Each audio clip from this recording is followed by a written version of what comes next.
Hello, movie patient, and welcome to Film Therapy. I'm Brianne, also known as Miss Movies, also known as your film therapist. I am not a real therapist, but I play one on the internet just for this show.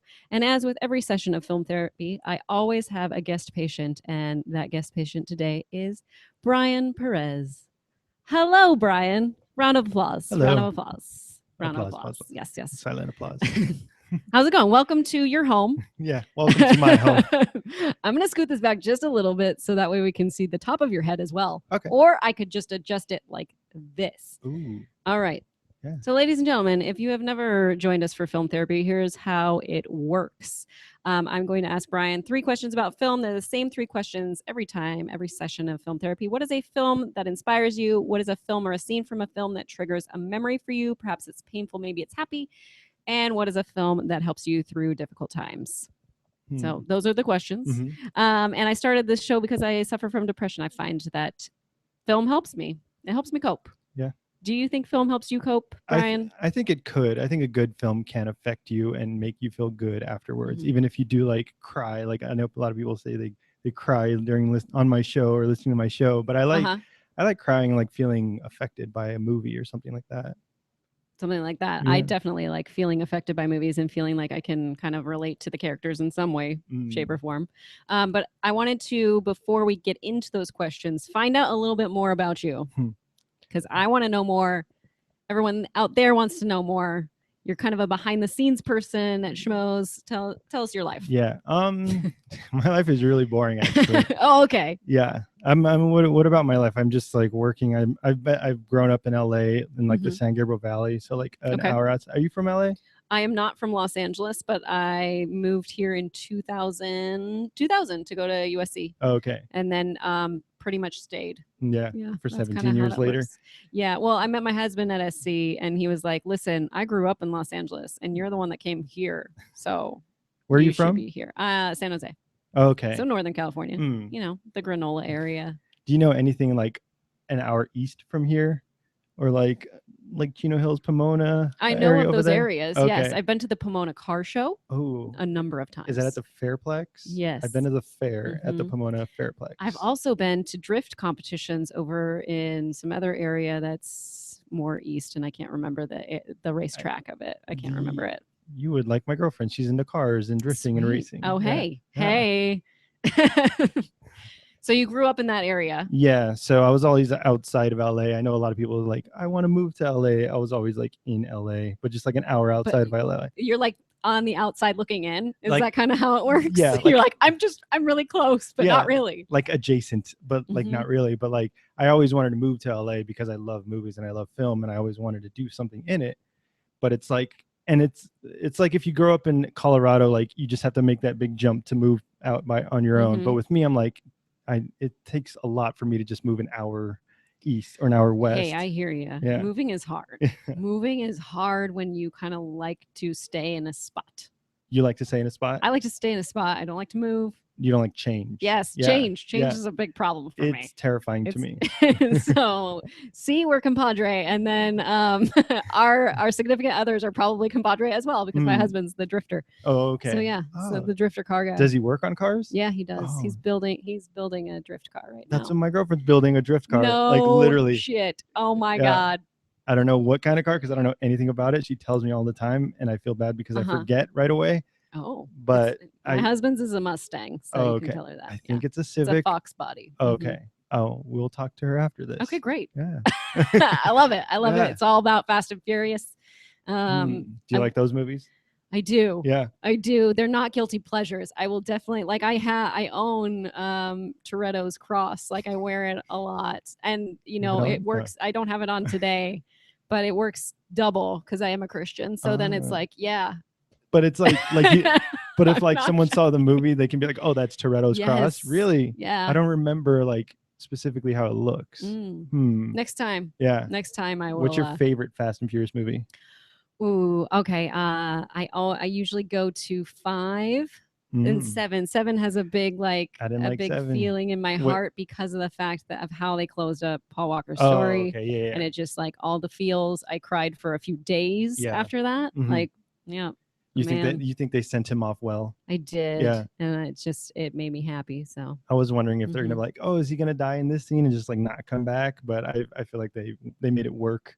they did make, I honestly thought, I didn't know, going into it, I had no idea that what was going to happen to his character, and I thought they are going to kill off the character. Like the whole time I was just waiting for that to happen. That's what I was waiting. I was like, okay, now this is the scene where he dies, and then like a funeral scene or something, something where he gets buried in like the house in LA or something like that. I don't agree with the dance party though, because I do like Fast and Furious Tokyo Drift. I do like that one. I haven't seen that one fully. Okay. Because again, drifting. Drifting. Yeah, that's true. Plus Han, it's like Han's store. I mean, Han is really a big part of it, and I love him. Oh, you love Han? He was good with Wonder Woman with Giselle. Yes. In he was 5 and 6. 5 and 6. Yeah, they're great together. Great. But the first one is always going to be the best one. No matter what RB3 says or anyone says, the first one's the best one. No. Well, I mean, I get it because it's like this is what started it. It's the original. I get that. Yeah, like it's Point Break. With cars. Yeah. Well, hey, let's get into our first question since we're diverting into Fast and Furious, which I could talk about all time. I want to know, Brian, what is a film that inspires you? So I thought about this, and when I first went to I went to community college first, and I took like a film class, like film appreciation class. Before that, I was watching just comedy movies and just like kiddie movies. Right. But then I saw Fargo for the first time. Okay. And I was just like, wow, this is a good movie. Like, this is what movies could be. Like the dark comedy, the humor, the Academy Award-winning performance by Frances McDormand, I think. Yeah. Like this is so funny. It's so dark. It's so well done. And that just changed the way I looked at movies. So what was it exactly? Like, were you just at the right age? Like you felt like, okay, this is you, or you just weren't exposed to a type of film like that previously? What exactly was it? Like, when did you see it? Who did you see it with? Oh, it was in the class. So it was like, they put it on a big projector in an auditorium. I think at that time, I was out of college or out of high school. I was on my own, but just community college, so 20 minutes away. Yeah. But I wasn't at school with my friends, so I didn't really know what I wanted to do. I didn't talk to many people. I'm not the kind of guy to just go up and say, "Hey, how's it going? Let's be friends." Yeah, sure. That's not me at all. Yeah. So, but then I don't know, just that. I don't know what about that film. Just it just got me, the humor and everything that I don't know. It's very stylized. And so I guess if I also took an appreciation class. I went to the junior college as well for a year before going to SC, and I took a film class, and that's where I saw Alien for the first time. Ooh. And it was a 7:30 in the morning class is when it started. So it was like Alien at 7 o'clock in the morning, and you're like, okay. And I jumped out, the first time you see the alien, I just jumped from one row to the next row. I was like, I've never had any sort of reaction like that because I don't get scared at many things. Oh, so I was just shocked. And that was more, I kind of had that revelation of film is different than what I think it is in about high school. But that class kind of started to open even more eyes to what filmmaking is. So you never thought other movies were scary like that? Even horror films? No, I loved Scream. That came out when I was in high school. Well, yeah. Middle school, high school. It came out in 95. Yeah. So I was in 8th grade or something. And I went to see that with my sister because I couldn't see it, by myself, obviously. My mom probably wouldn't take me. So I was like, hey, Erin, let's go. And then she was like, I don't like horror films. And, I had seen promos for it on the Rosie O'Donnell show or something random, which we used to be on. And then, I loved it. And there's things that scare you, but not really to the core, scare you. The first Alien is genuinely terrifying. The way the creature looks and just being enclosed in a spaceship in the middle of this space. It's terrifying. But Scream Scream is just a fun horror. Yes. There's jokes about it. What is Matthew Lillard's character is pretty funny. He's pretty good. Yeah. So it's scary, but with a lightheartedness to it. So that's why I liked it, but it wasn't wow, that's a good movie. Yeah. Yeah. With Fargo, what year did that come out?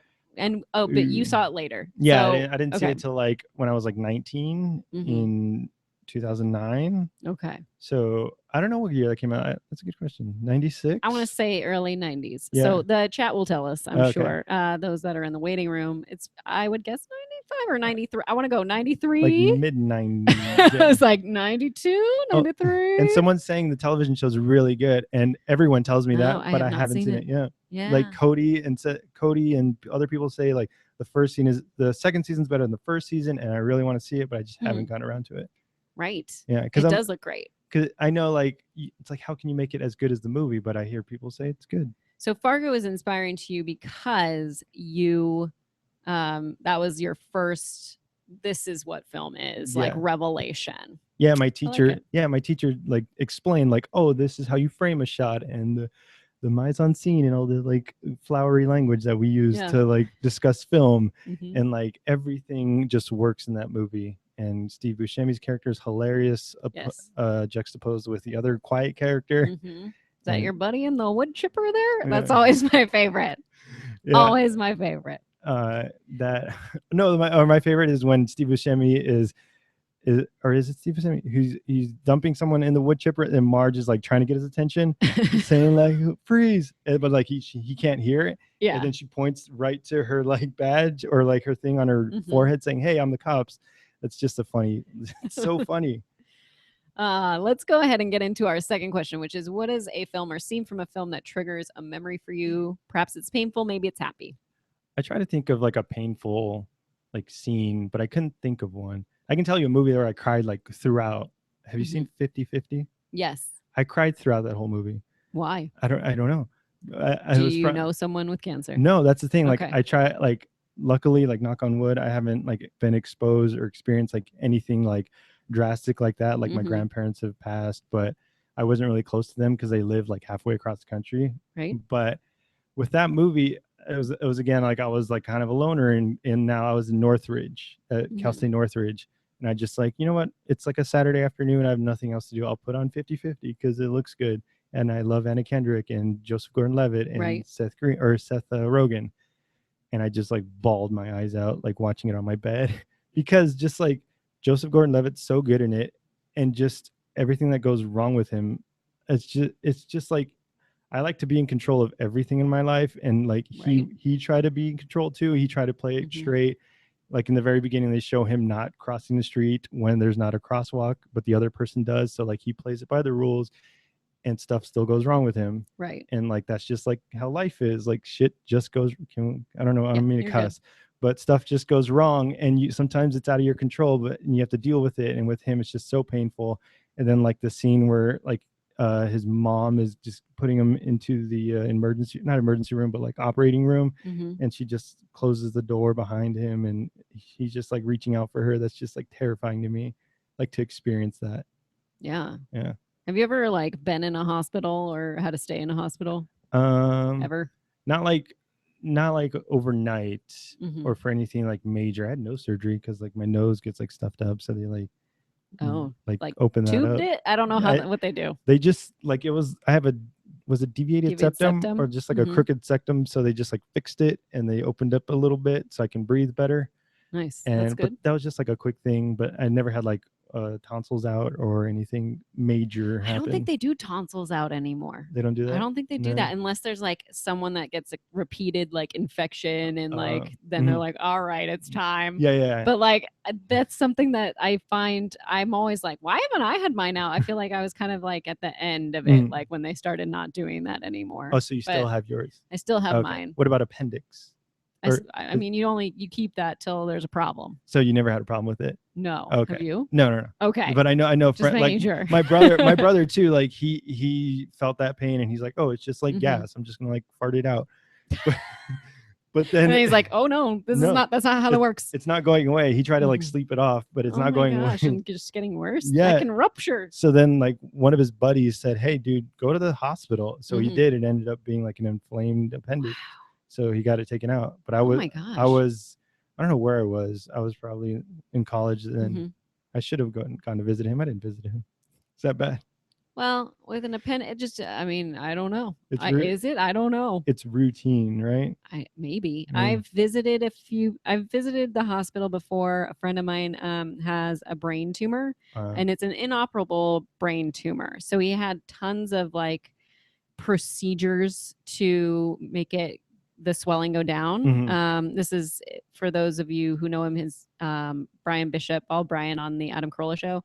So I just remember seeing him in the hospital and watching him go through the transition of like, having this brain tumor that you cannot take out, like, and just what that does to a person and how the doctors have to go through and like be like, here's the procedures we're going to do to shrink it as small as we possibly can. And it's going to tear your body apart. Like watching him like not be able to walk and not be able to talk properly when that's his job is like, talking into a microphone often.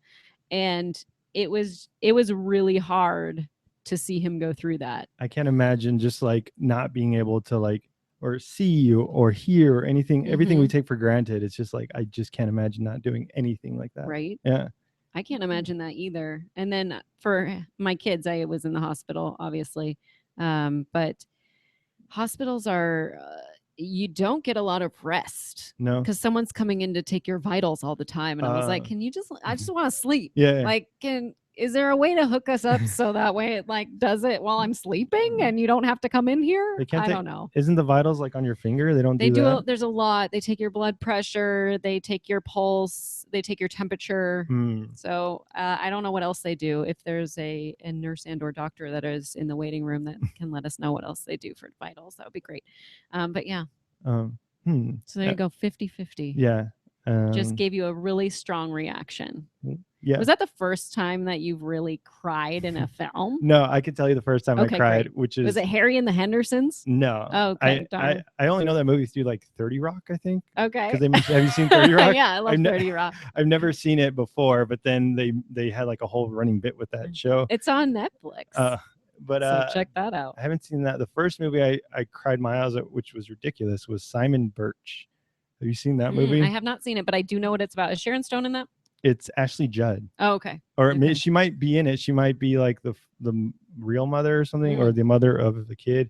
But I just remember dying, like bawling my eyes out again when Simon Birch hits a foul ball and just like hits Ashley Judd in the side of the head and just kills her immediately. It's like wait, what? Yeah, that happens.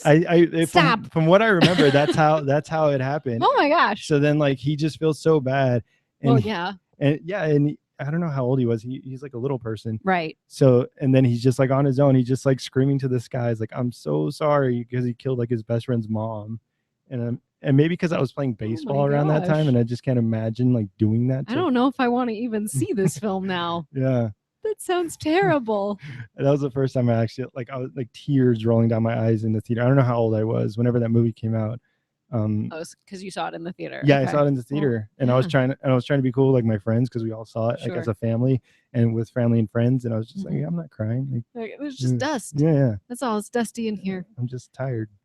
Let's get into our third question, which is, what is a film that helps you through difficult times? What do you like to turn on? I don't know of specific films. I always talk about One Flew Over the Cuckoo's Nest, and I don't want to talk about it over and over again. Someone did say he's going to talk about One Flew Over the Cuckoo's Nest. I didn't see that. I think it was Michael Atkinson. I don't want to pay. No, but I love, it's kind of a dumb movie, but I love Private Parts because I'm a big Howard Stern fan. I haven't seen that one either. No? No. It's so good. If you're like into like broadcasting and podcasting and radio and anything, it's like a good movie to watch. It's like his biography. Yeah. And I read the book. It's like not really about the book, but it's about just his whole life. And I just like how honest he is and how funny he is and how he changed the game for just broadcasting in general, because he was himself and he didn't care about what other people said. He didn't care about bending to other people's rules and everything. Like he's just being himself, and it's just so good. That's what you're supposed to do. You're supposed to be yourself when you're like hosting and stuff. Yeah. You're not supposed to be someone else. Do you feel like you're someone else? Certain times, certain places, but that's for shows. You know what I'm saying? rather than for hosting. But do you worry about like the chat room right now? Like, do you worry like, oh, are they paying attention? Are they bored or anything? No, Okay. it's not like a classroom because I did teach, elementary school.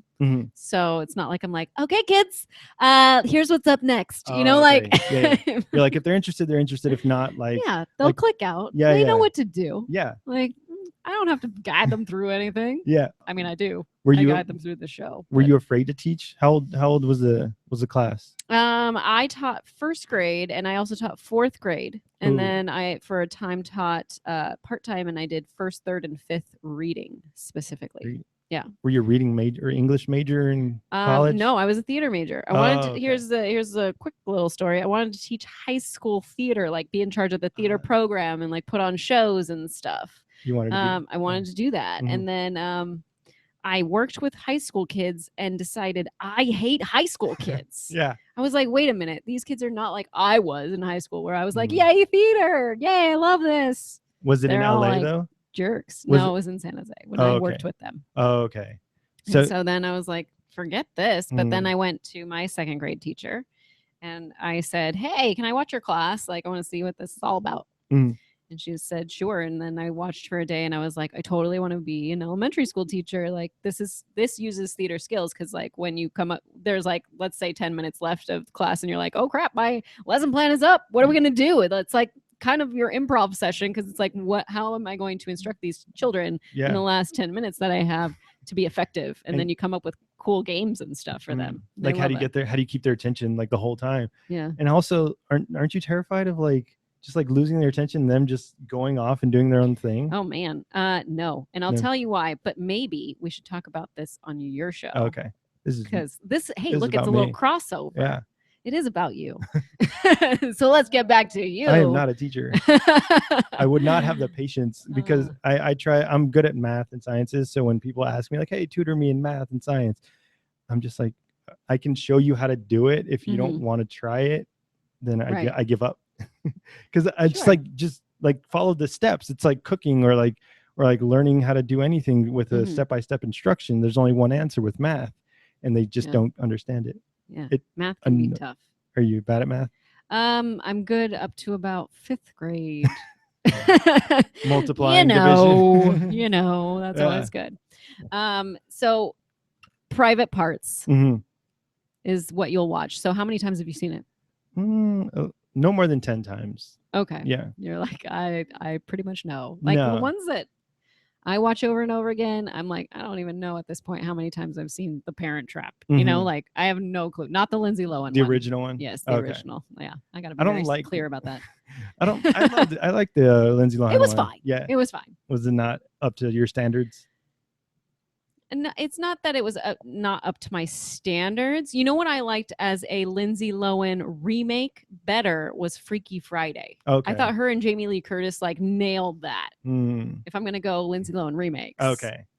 But I just have such a fondness for the original. The original. I've never seen the original. I like the second. I had when I was growing up, I had like all the Disney movies, all like the what is it? The Ashley Olsen and Mary Kate movies. Oh, did you? Like Stepdad, something like I had all those movies. So like that was my movie knowledge like until high school. I was like, oh, Fargo is a good movie instead of like Big Kid or what is it? Rookie of the Year. Oh yes, Rookie of the Year. Michael. No, wait, I forget his name. It's not Michael Ian Black. I know, no, it's not. I'm thinking of like. It's the guy Red from Hot American Summer. Yeah, that's the guy from American Pie. Yeah, it's Thomas. Thomas Ian. Mike Black. No, Thomas. It's Thomas. Okay. Yeah, Someone tell me, please. Rookie of the Year, Little Big League, and like First Kid, all those like type Disney movies. I have all those on VHS, and those are that was my movie knowledge. Clamshell VHS. Clamshell. You don't know what a clamshell is? You mean the VHS, like the giant VHS? The giant VHS that's like plastic is like. Oh yeah. Yeah. Okay, those are called clamshells. Those are all Disney's, and those were the worst because they would ruin your collection. Yeah, you couldn't fit them in. Yeah. Hilarious. The special edition ones that add nothing to it. Well, there you have it for Film Therapy. Thomas O'Malley, that's not his name. No. We can look it up. We're going to look it up right after this. Thank you guys for watching Film Therapy. Where can we find you, Brian? At Schmoes Beardo on Instagram and Twitter. And the Don't Be a Beardo podcast on the SK Plus channel. Nice. On YouTube. All good things. All good Mhm. things. You can find me all day, every day at Miss Movies. And I'm on Twitter, Instagram, and Snapchat, Miss_movies. I don't really do Snapchat, so Is it all the same? You keep it like consistent all the way? you mean like if I post here, I post N- the same thing in there and n- post the same thing there? Is that what you mean? No, is your Oh, no, no, name? no. It's different. Unfortunately. Yeah, Miss_movies on Instagram. Oh, okay. You Yeah, gotta do the yeah. underscore. Sucks. Can I mention Yes, you what someone can. just mentioned right now? Mhm. Not Big Giants. The one with Ed O'Neill was the Little Giants. Little Giants. I was gonna say Yes. that for my second question. The Oh, memory that makes you feel good or Yeah. happy. That movie. I watching it back now. I cry at the end too. Have you seen Little Giants? Mm-mm. You I gotta don't see watch Little movies. Giants. I miss movies. That's why I Oh, miss movies. I get it I now. think I own it though. All right. Thank you all for joining us. We will see you next time. Bye. Bye. Bye. Bye. Bye. Bye. Bye. Bye. Bye. Bye. Bye.